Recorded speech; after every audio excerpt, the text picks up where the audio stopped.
एक गांव में रतन नाम का अमीर युवक रहता था, जो दिन भर आवारा फिरता रहता था।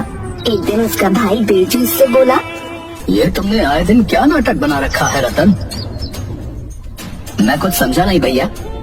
रतन, तुम पूरे 21 वर्ष के हो चुके हो। हमारा इतना बड़ा अनाज का व्यापार है, आखिर तुम मेरे साथ गोदाम में क्यों नहीं बैठते? भैया, ये मेरे खेलने कूदने की उम्र है, मेरा भी काम करने का बिल्कुल भी मन नहीं है। रतन, माँ और पिताजी के जाने के बाद तुम ही मेरी जिम्मेवारी हो। मैं नहीं चाहता कि तुम दिन भर ऐसे ही आवारागर्दी करते रहो। कल को मुझे तुम्हारा विवाह भी करना है। सीधे सीधे क्यों नहीं कहते भैया कि माँ और पिताजी के जाने के बाद मैं आपको बोझ लगने लगा हूँ? रतन की बात सुनकर बिरजू क्रोधित होकर बोला, अपनी जुबान को लगाम दो रतन। तुम अपने बड़ों से बात करने की बिल्कुल तमीज भूल गए हो। रतन बिरजू की बात को नजरअंदाज करके क्रोधित होकर घर से बाहर निकल गया। तभी बिरजू की पत्नी आरती आकर बिरजू से बोली, रतन अब जवान हो चुका है, आपका उसे इस तरह डांटना शोभा नहीं देता।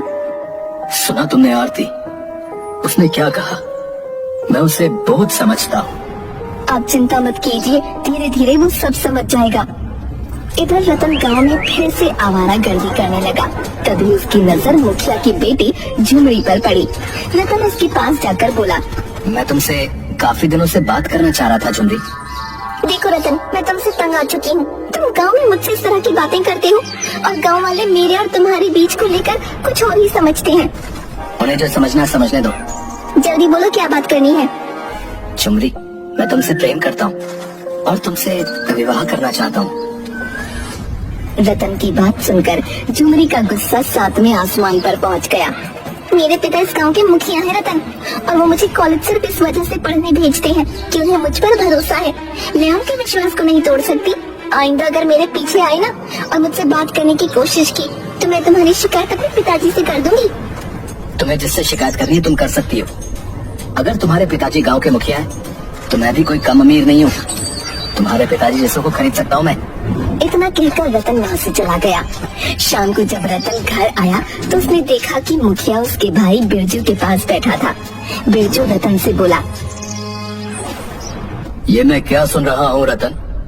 अब तुम आवारागर्दी करने के साथ साथ लड़कियों को भी छेड़ने लगे। मैंने किसी को नहीं छेड़ा भैया। मैं मुखिया जी की बेटी से प्रेम करता हूँ, उससे विवाह करना चाहता हूँ। प्रेम करते हो? प्रेम शब्द का मतलब भी समझते हो तुम? तभी मुखिया बिरजू की ओर देखकर बोला, बिरजू, मेरा ख्याल है मेरे जाने के बाद तुम रतन को समझा देना। ये समझदार है, समझ जाएगा। नादानी में लड़के ऐसी गलतियां कर ही देते हैं। नहीं मुखिया जी, आज मैं फैसला करके रहूंगा। आज तो इसने हद पार कर दी है। इतना बोलकर बिरजू रतन से बोला, रतन, मैं तुम्हारा विवाह अगर मुखिया जी की बेटी झुमरी से करा दूं, तो तुम उसे खिलाओगे क्या? तुम करते क्या हो? तुम्हारी महीने की आमदनी कितनी है? अपने भाई की बात सुनकर रतन का दिमाग पूरी तरह से खराब हो गया। भैया, मत भूलिए कि पिताजी ने अपने जीवन में बहुत सारा धन और संपत्ति बनाई है। उसमें से आधा हिस्सा मेरा भी है। जानता हूँ, लेकिन तुम्हारे जैसे नौजवान को जब पिता की संपत्ति और दौलत मिलती है ना, तो वो उसे मिटाने में ज्यादा दिन नहीं लगाते। क्योंकि तुम लोगों की बस यही समस्या है कि तुम मेहनत नहीं करना चाहते। आप क्या कहना चाहते हैं भैया? यही कि अगर पिताजी अपनी संपत्ति तुम्हारे नाम न करते तो तुम भीख मांगने के लिए एक कटोरा भी नहीं खरीद पाते। पिताजी की संपत्ति की हक की बात करने से पहले एक बार ये तो सोच लेते कि पिताजी के काम में तुमने कितना हाथ बटाया है। बिरजू की बात सुनकर रतन क्रोधित होकर बोला, अगर ऐसी बात है तो मुझे पिताजी की संपत्ति भी नहीं चाहिए, नहीं मुझे ये घर चाहिए। मैं घर छोड़कर जा रहा हूँ। रतन, मेरी बात सुनो रतन। मुझे कुछ नहीं सुनना मुखिया जी। मेरे घर के मैटर में आप ना ही पड़े तो अच्छा है। इतना बोलकर रतन क्रोधित होकर वहाँ से चला गया। आरती बिरजू से बोली, ये आपने सही नहीं किया। आपको रतन से इतना कठोर रवैया नहीं अपनाना चाहिए था। नहीं आरती, अगर आज मैं कठोर रवैया नहीं अपनाता तो रतन के हौसले और बुलंद हो जाते। जो भाई अपने छोटे भाई को डांटते नहीं, वो अपने भाई के सबसे बड़े दुश्मन होते हैं। रतन क्रोधित होकर अपने गांव की सीमा से बहुत दूर एक दूसरे गांव की ओर चला गया। उसके पास खाने तक के पैसे नहीं थे। रतन भूखा प्यासा थक हार कर एक गांव की सीमा पर बनी झोपड़ी के सामने बैठकर रोने लगा। आज अगर मेरे पिताजी और माँ जीवित होती तो क्या भैया मेरे साथ ऐसा व्यवहार करते? मेरा इस दुनिया में कोई नहीं है। रतन नहीं जानता था कि झोपड़ी के अंदर कन्हैया नाम का उसका ही हम उम्र युवक रहता था। कन्हैया उस झोपड़ी के बाहर निकलकर बोला, कौन हो तुम और मेरी झोपड़ी के बाहर तुम रो क्यों रहे हो? मेरा नाम रतन है। अगर तुम्हें अपनी झोपड़ी के सामने रोने से ऐतराज है तो मैं कहीं और जाकर रो लेता हूँ। मेरा नाम कन्हैया है। लगता है दोस्त घर से काफी नाराज होकर आए हो और अंदर से काफी उदास भी हो और शक्ल से काफी भूखे भी लगते हो। मैंने सुबह से कुछ नहीं खाया और मेरे पास पैसे भी नहीं है, तो चलो मेरे साथ, मैं तुम्हें खाना खिलाता हूँ। रतन उसकी झोपड़ी की तरफ देखने लगा। मेरी झोपड़ी की ओर मत देखो, मैं तुम्हें यहाँ के अच्छे ढाबे पर खाना खिलाऊंगा। लेकिन तुम मुझे खाना क्यों खिलाना चाहते हो? मैं तो तुम्हें जानता भी नहीं। मेरा और तुम्हारा रिश्ता क्या है? दोस्ती? दोस्ती का, इंसानियत का, और इससे बड़ा दुनिया में कोई रिश्ता नहीं होता दोस्त। कन्हैया की आंखों में अपनापन देखकर रतन मुस्कुराते हुए बोला, ठीक है। कन्हैया रतन को ढाबे पर ले गया। रतन ने पेट भर खाना खाया। खाना खाने के बाद वो रतन के साथ झोपड़ी में बैठा हुआ था। तुम करते क्या हो कन्हैया? कुछ नहीं दोस्त, कुछ भी छोटा मोटा काम मिल जाए कर लेता हूँ। छोटा मोटा काम? अब कहीं तुम चोरी वगैरह तो नहीं करते? अरे नहीं नहीं, छोटा मोटा काम से मतलब है छोटी मोटी मजदूरी। अपनी झोपड़ी को देखकर ये तो तुम समझ ही गए होगे कि ये झोपड़ी एक गरीब की झोपड़ी है। बचपन में ही माता पिता छोड़कर चले गए, तब से मैं अकेला ही हूँ। जब तुम्हें अपनी झोपड़ी के बाहर अपने माता पिता को याद करते हुए देखा तो मुझे अपने माता पिता याद आ गए। एक समय में मैं भी अपने माता पिता को याद करके बहुत रोता था। अब क्या मैं भी तुम्हारी झोपड़ी में तुम्हारे साथ रह सकता हूँ? ये भी कोई पूछने की बात है? मेरी झोपड़ी में 2 ही चारपाई हैं। एक हमेशा खाली पड़ी रहती थी, शायद ये तुम्हारे लिए ही थी। रतन कन्हैया से बात करते करते ही सो गया।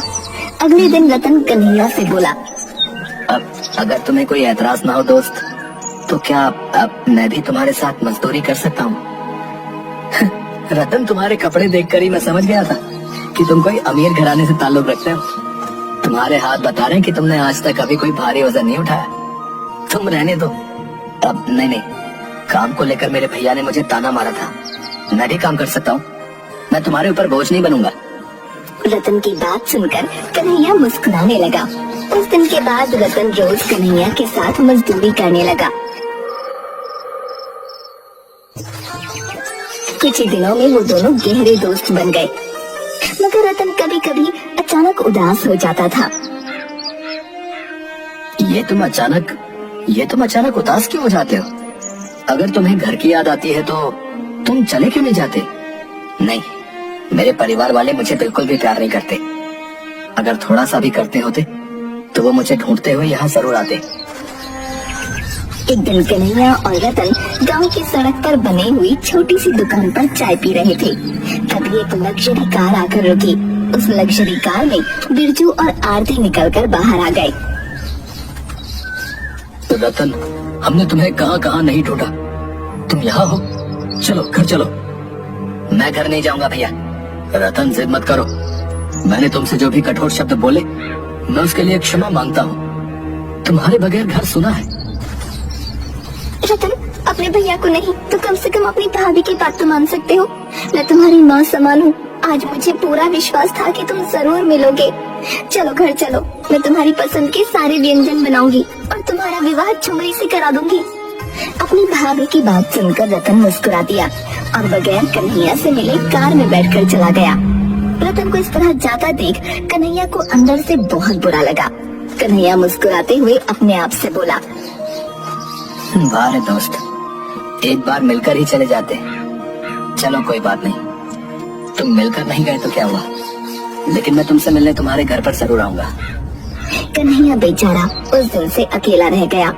कुछ महीनों बाद कन्हैया को रतन की बहुत याद आने लगी। कन्हैया जानता था कि रतन किस गांव में रहता है। कन्हैया रतन के घर पहुंचा। इतने सुंदर घर को बाहर से देखकर ही कन्हैया की आंखें फटी रह गईं। तभी उसकी नजर रतन पर पड़ी। रतन कन्हैया को देखकर बिल्कुल भी खुश नहीं हुआ। कैसे हो मेरे दोस्त? तुम तो मुझसे मिलकर भी नहीं गए। और दोस्त, मुझे नहीं पता था कि तुम्हारा घर इतना सुंदर होगा। जब तुम्हारा घर बाहर से इतना सुंदर दिखता है तो अंदर से तो और ज्यादा सुंदर होगा। तुम तो मेरी उम्मीद से भी ज्यादा अमीर निकले। रतन बुरा सा मुंह बनाते हुए बोला, यहाँ कैसे आना हुआ कन्हैया? सब कुछ यही पूछ लोगे क्या? अपने दोस्त को अंदर नहीं बुलाओगे? अंदर सजावट का काम चल रहा है। वो क्या है कि 2 दिन बाद मेरी मुखिया की बेटी झुमरी से शादी है और तुमने अपनी शादी में गरीब दोस्त को बुलाना भी गवारा नहीं समझा। देखो कन्हैया, मैं जानता हूँ कि तुमने मेरी मदद की और तुमने मुझे खाना खिलाया और मुझे अपनी झोपड़ी में रहने के लिए एक चारपाई दी। तुम्हें उसके लिए जितने भी पैसे चाहिए मैं तुम्हें देने के लिए तैयार हूँ। कन्हैया, तुम जानते नहीं मैंने जितना वक्त तुम्हारे साथ गुजारा है वो कितनी मुश्किल और मुसीबत से गुजारा है। इतनी सड़ी हुई और बदबूदार जगह पर मेरा दम घुटता था, इसलिए मैं कभी कभी वहां से भागने की सोचता था, मगर तुम्हें लगता था कि मैं उदास हो जाता हूँ। रतन, तुम्हारी सोच बहुत छोटी निकली दोस्त। मैंने तुम्हें सच्चे दिल से अपना दोस्त माना था, इसीलिए तुम्हारी मदद की थी। कन्हैया, तुम में और मुझ में जमीन आसमान का फासला है। एक अमीर और एक गरीब दोस्त नहीं हो सकते। मैं नहीं चाहता तुम्हें यहाँ पर कोई और देखे जिससे मेरी बेइज्जती हो जाए, इसलिए तुम शांति से यहाँ से चले जाओ। रतन की बात सुनकर कन्हैया उदास हो गया और उदासी से मुस्कुराता हुआ बगैर कुछ कहे वहाँ से चला गया।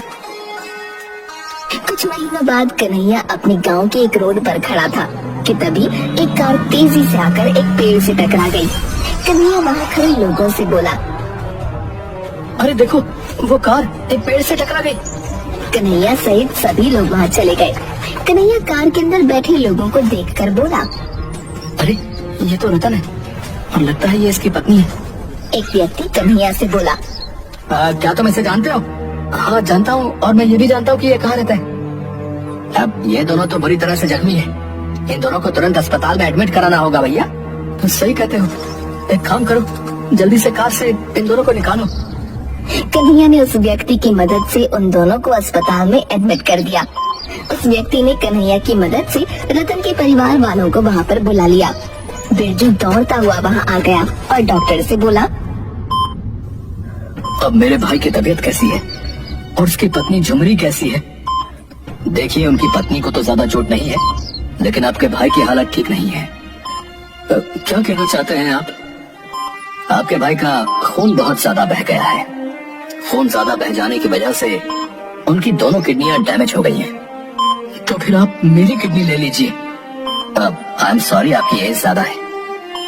डॉक्टर, मेरे भाई के इलाज में जितना भी रुपया खर्च हो जाए उसकी चिंता मत कीजिए, बस मेरे भाई को ठीक कर दीजिए। आप जाकर सबसे पहले खून का इंतजाम करिए, क्योंकि आपके भाई का ब्लड का जो ग्रुप है वो हमें कहीं नहीं मिल रहा। बिरजू पागलों की तरह खून का इंतजाम करने लगा, मगर उसे रतन के ब्लड ग्रुप का कोई ग्रुप नहीं मिला और हर किसी ने अपनी किडनी देने से मना कर दिया। कन्हैया चुपचाप डॉक्टर के पास आकर बोला, मेरा ब्लड ग्रुप चेक कर लीजिए डॉक्टर साहब। तुम कौन हो? रतन का दोस्त हूँ।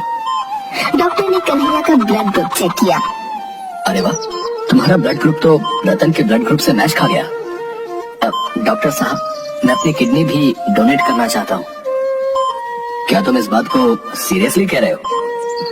हाँ डॉक्टर साहब, तो रतन मेरा दोस्त है, उसकी नई नई शादी हुई है। मैं नहीं चाहता कि उसे कुछ हो जाए। जब रतन ठीक हो जाए तो मेरा मैसेज रतन तक आप जरूर पहुंचा दीजिएगा। बस मैं इतना ही चाहता हूँ। तुम बिल्कुल पागल इंसान हो। अरे बिरजू बहुत पैसे वाला इंसान है। उसे पता लग गया कि तुमने अपनी किडनी उसके भाई को दान दी है तो वो तो तुम्हें पैसों में तोड़ देगा। मुझे पैसे नहीं चाहिए, मैं दोस्ती के नाम को बदनाम नहीं करना चाहता। कुछ महीनों बाद रतन बिल्कुल स्वस्थ हो गया और ठीक होकर रतन मिठाई का डिब्बा लेकर डॉक्टर से मिलने अपने भाई के साथ उसके घर पर आया। भैया बता रहे थे कि उन्होंने आपसे बहुत पूछा कि मुझे किडनी किसने दान की है, मगर आपने भैया को नहीं बताया। हाँ रतन, क्योंकि जिसने तुम्हें किडनी और ब्लड डोनेट किया था उसने मुझे सिर्फ तुम्हें ही बताने को बोला था। मैं आपकी बात का मतलब नहीं समझा। उसने अपना नाम कन्हैया बताया था और मुझसे कहा था कि रतन जब स्वस्थ होकर आपसे किडनी डोनेट करने वाले का नाम पता करने आए तो आप उसे मेरा नाम बताना, और साथ ही साथ ये भी कहना कि असली दोस्त इसे कहते हैं। रतन से कहना कि अगर उसे दोस्त बनना है तो वो किसी गरीब को बनाए, क्योंकि गरीब ही मुसीबत में काम आते हैं।